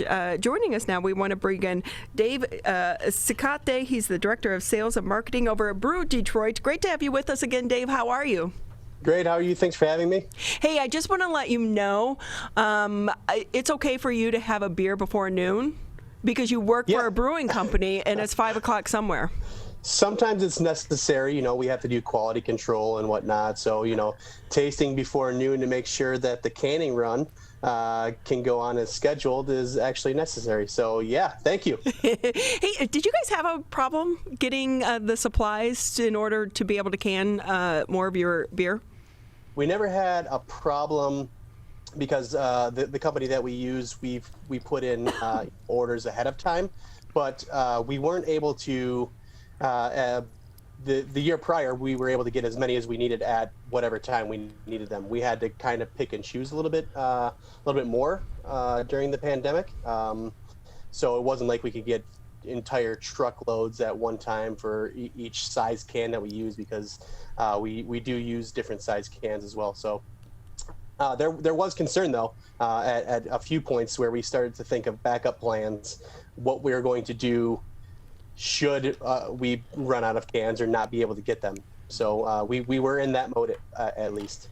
So we are seeing that alcohol sales have been up through the pandemic. How about for Brew Detroit? Have your sales been up as well? Fortunately, they have. To where we were able to not only bring in more equipment to brew more beer and be able to package more beer, but we were actually able to hire more people because of our production. Brew Detroit started off as a contract brewing facility, so it's not just our beer that we've done of our own brand. There were also other customers that we brewed beer for who were in the same boat as us, where our numbers were actually going up. So fortunately for us, we were able to keep people working and bring in more people to make sure that they were able to work as well. Well, we know so many places are experiencing an employee shortage right now. Is that the case there at Brew Detroit as well, or have you been pretty steady? We've been pretty steady. We've had a pretty good core of people bringing in, at first, bringing in temporary services, but at the same time, those temporary people have actually become full-time employees. So, there was a time where we would go through a few different people, but at the same time, our core people on the brewing side, the production side, sales, and even in the tasting room, when we had to shift there, have pretty much stayed the same to where we haven't needed to fill too many voids. So you just mentioned the tasting room. Is it back open to the public in regular hours? How is it working right now? Sort of regular hours. We're open Tuesday through Sunday. Most days during the week, Tuesday through Friday, we're open at 4 o'clock. Until you get to Friday, that's when we're open a little bit later. Friday and Saturday, we're open until about 11 o'clock. And then Sunday, it's more, noon to 5, I believe it is. So sort of normal. Day drinking. Who doesn't love day drinking? Especially, I remember when all the bars had to close at 10 or something like that. It was like, well, who cares? We can day drink.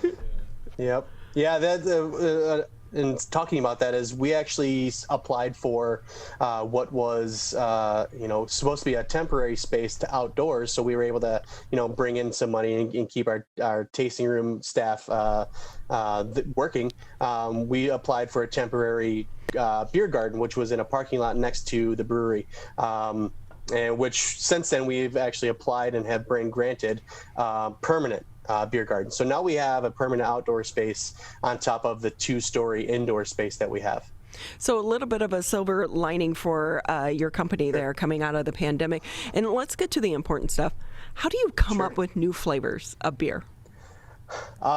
It has to do with what we think would be an interesting flavor, as well as listening to what consumers are going after. And it can be difficult sometimes, and it's very fast paced as far as flavors and palates changing and what people are actually interested in, to where we're seeing a pretty good shift right now, which fortunately for us, we have a Mexican style lager that's our number one brand. It's Cerveza del Rey. That Mexican style lager is our number one brand, and we're seeing a dramatic shift from your hazy IPAs and stuff like that to more of your what we call your clean traditional styles of lagers and pilsners. So we're fortunately capitalizing on that as well. Dave Cicotti with us here on the Megacast. He's the Director of Sales and Marketing for Brew Detroit. And with that, Dave, can I ask you, how do you make yourself different other than the Detroit branding and this arena of craft beers? Because it seems to me the market has been so saturated over the past 5 years.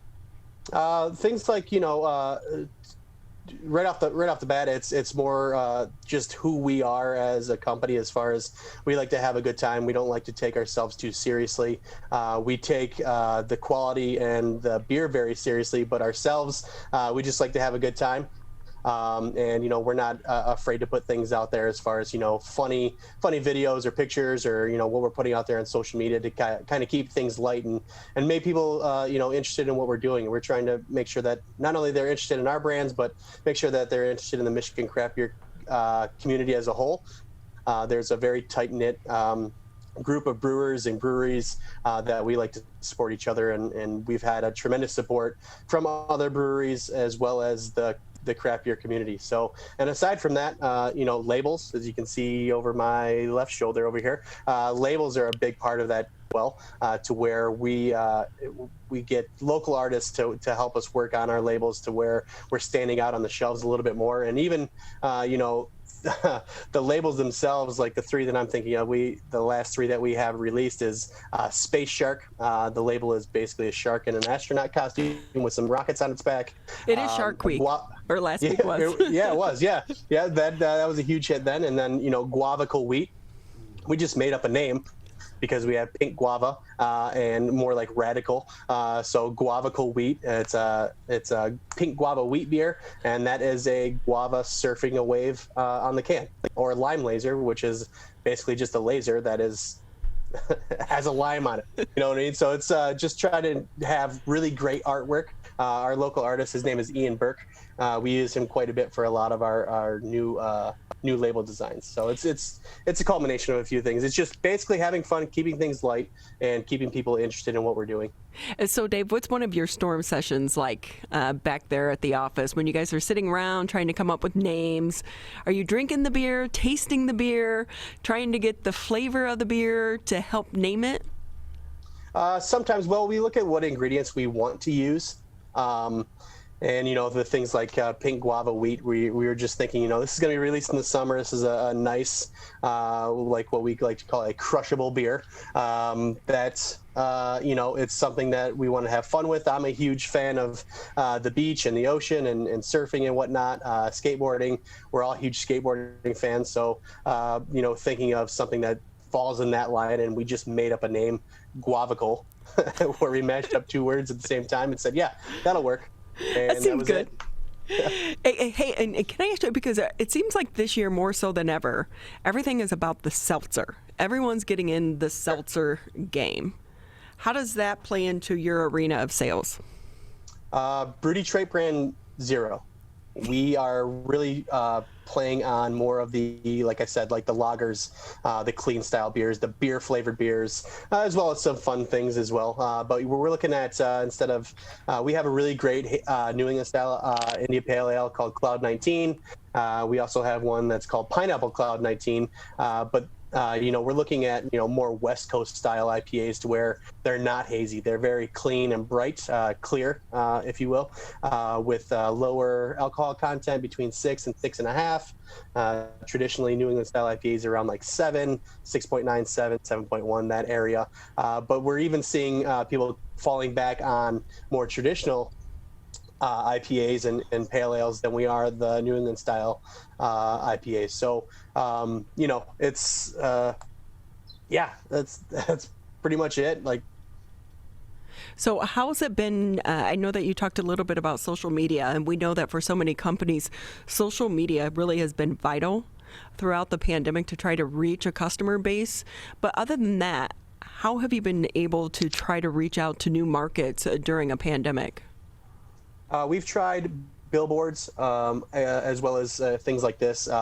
We really relied on press releases with new products that we sent out to newspapers and other beer focused publications. Right now we are working with 93.1 country station for Beer of the Month. So for the past 3 months, we've done a Beer of the Month podcast, about 20 minutes, hosted by Broadway, to where we've done things like that, and even invited other breweries and people out to that show, even though it's specifically supposed to be about Brew Detroit.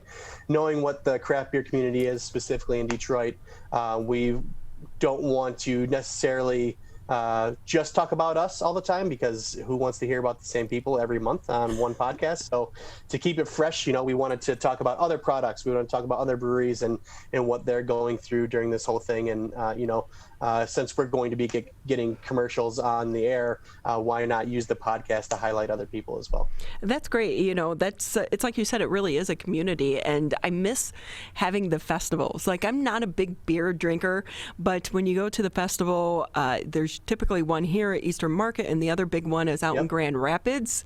Yeah. It is an event. Yeah, fortunately, we are actually going to be going to our first beer fest in over a year and a half at the end of the month, August 28th, I believe it is, 28th. It's called Burning Foot. It's in Muskegon. It's on the beach, right on the beach on Lake Michigan. And it's also a music festival. They just released the bands that are going to be playing there for the festival. Eve 6, I think, is headlining of that. And then one of my favorite bands from when I was younger was Mustard Plug. So I've seen them many, many times in the city of Detroit, and I'm really, really pumped to be going to, 1, a beer fest, and 2, going to beer fest where I get to see Mustard Plug. Right. So it's very, very cool. And then, we just submitted our beer for the UP Fall Beer Festival for Michigan Brewers Guild. So that is planned as of right now, barring any unforeseen events or anything that happens. We'll be up in Marquette in September.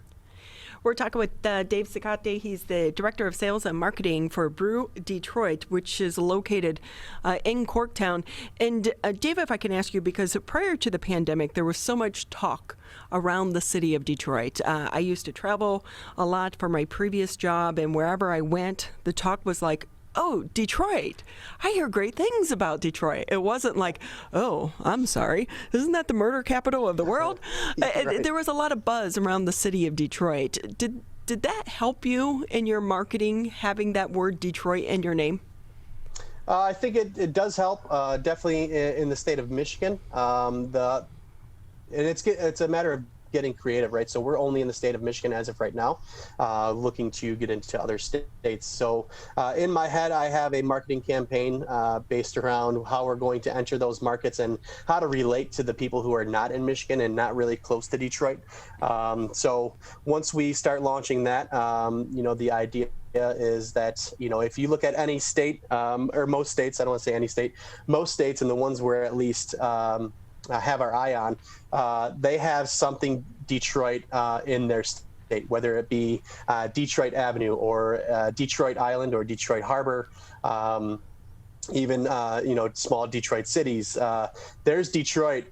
Detroit is present everywhere in the United States. So that's how we're going to relate to these other states, is to bring that in and let them know, hey, our name is Brew Detroit. We're brewed in Michigan. However, you also have a Detroit in your state, and we'd like to be a part of your state.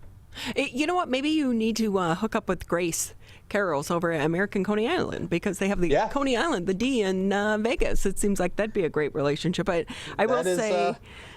something we are eyeballing, so that's good point. Well, I know people, so maybe we can connect people. Yeah. Let's go. I'm all about connecting. Let's go. Our Grace is actually easy to find. Just walk into American Coney Island. She's always there, just so people know. She actually does work there as well. And I will say, you have a pretty big fan base in Chicago as well.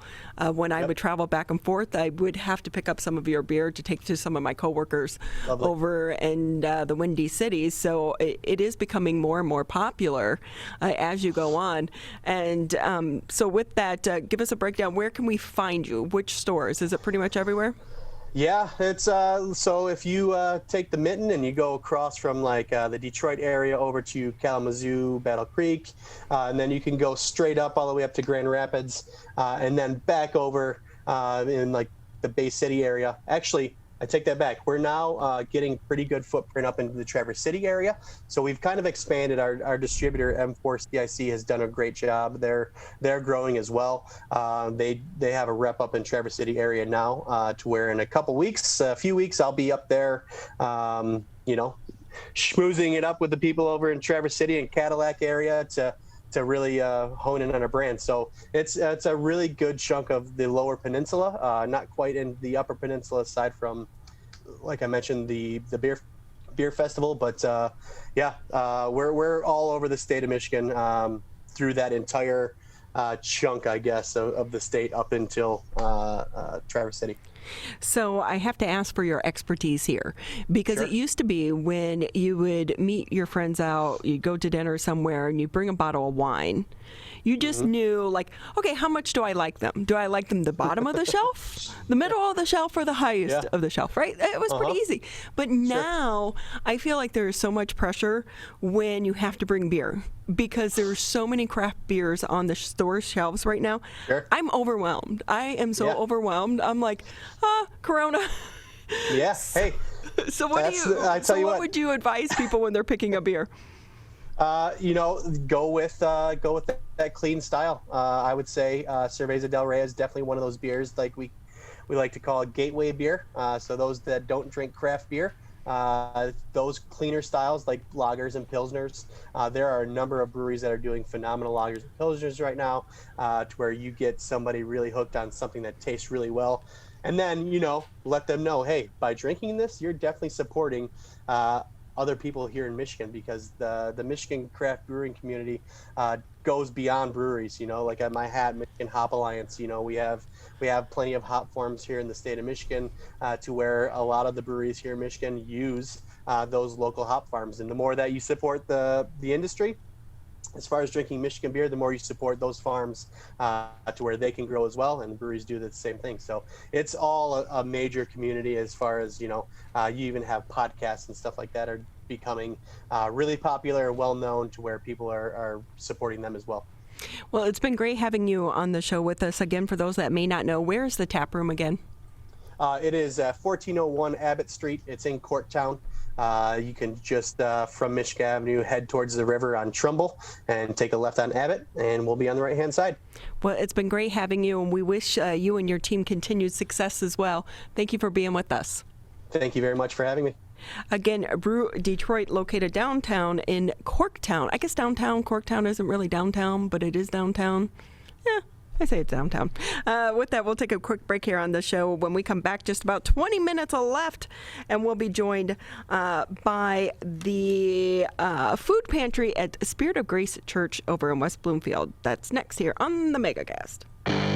How does marijuana affect the teen brain? Our brains are still developing into our 20s. With regular use, marijuana can affect teen brain development. It can affect our brain's circuitry and blood flow, and impair thinking, learning, and memory function, which could hold us back from reaching our potential. Don't let marijuana mess with your brain. Get the facts at michigan.gov/drug-free. Who is struggling right now? I am. My son is. Many are struggling with anxiety, depression, and substance use. Before it becomes a crisis, reach out to MyCal. the Michigan Crisis and Access Line for free confidential support 24/7. Available in the Upper Peninsula and Oakland County. Just call or text 1-844-44-MyCal or chat online at michigan.gov/MyCal. A message from the Michigan Department of Health and Human Services. Motorcyclists are hard to see. To keep everyone safer, it's important to always look for them and know where most crashes occur. 84% of motorcycle and vehicle crashes happen on streets, not highways. And most crashes with motorcyclists occur when vehicle drivers are turning left. So before turning, especially to the left, make sure you look for motorcyclists. Then look again. It could save a life.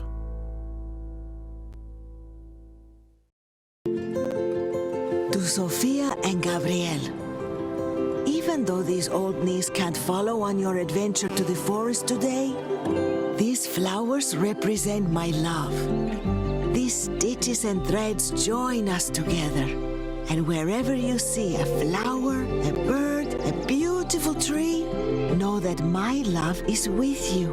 Make the forest part of your story at a park near you. Find one at discovertheforest.org.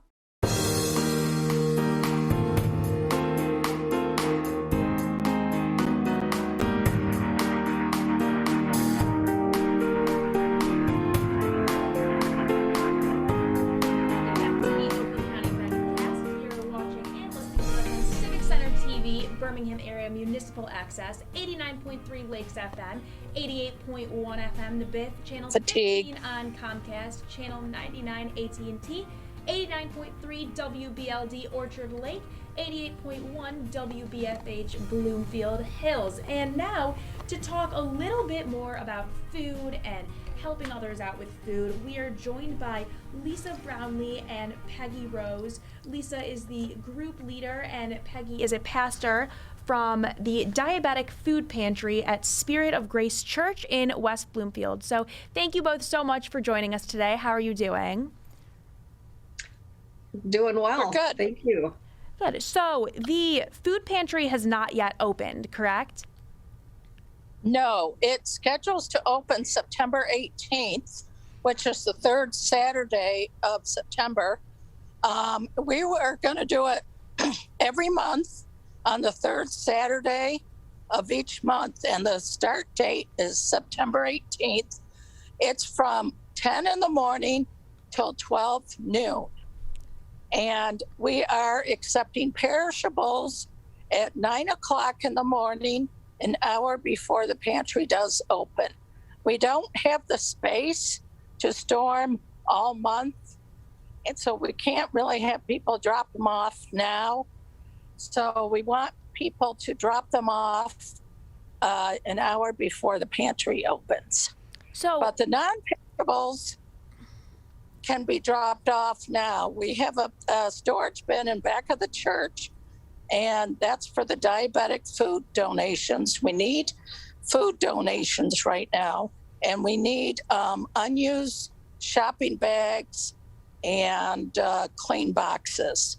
So we're asking for food donations for non-perishables that can be dropped off anytime now in the back of the church in the food bin.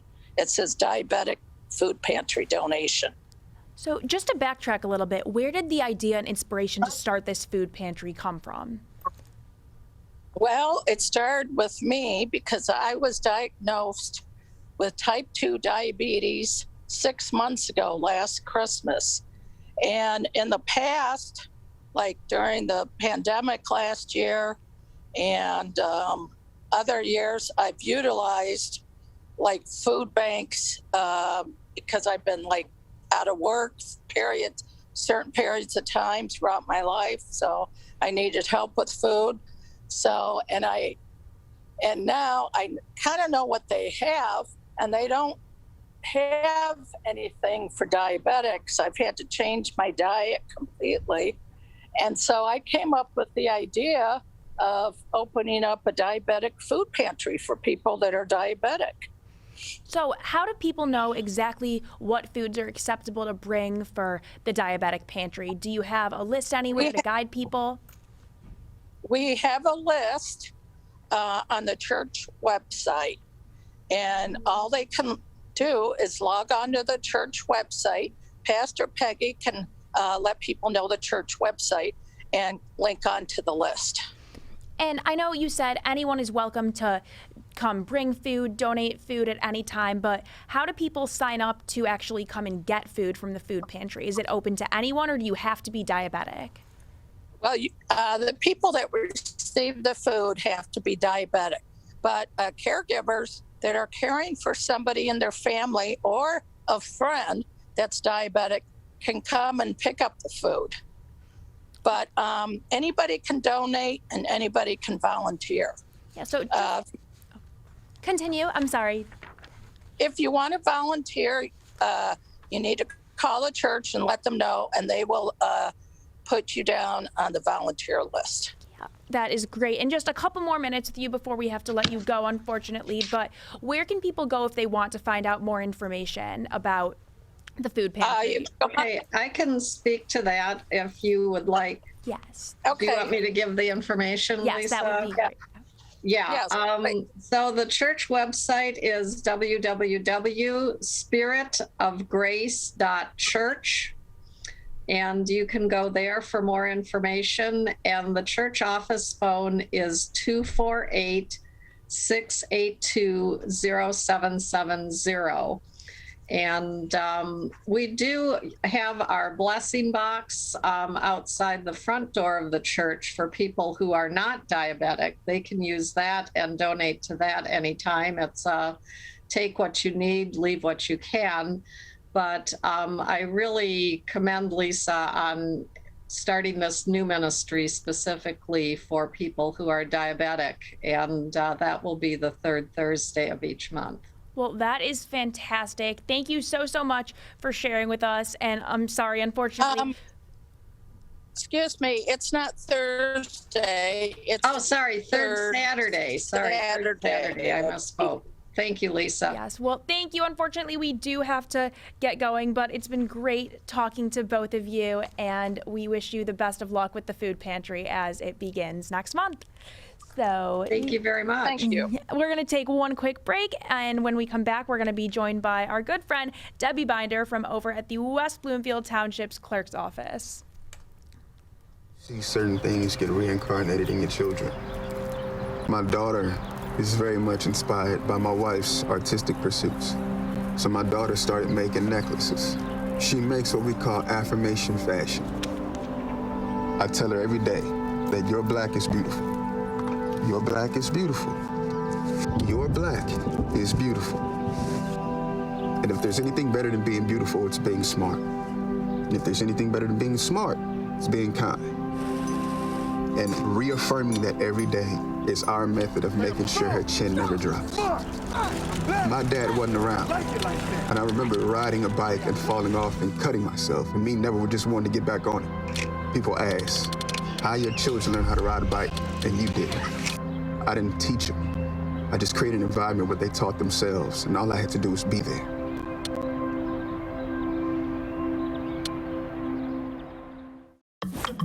Here's one more reason to get the COVID-19 vaccine. It's your shot to win. Anyone 18 years or older in Michigan vaccinated between December 1st, 2020 and July 30th, 2021 is now eligible to win millions in cash prizes, including $1 million jackpots and $50,000 daily prizes. And vaccinated students could win thousands in college scholarships. For eligibility details and to enter, go to mishottowin.com.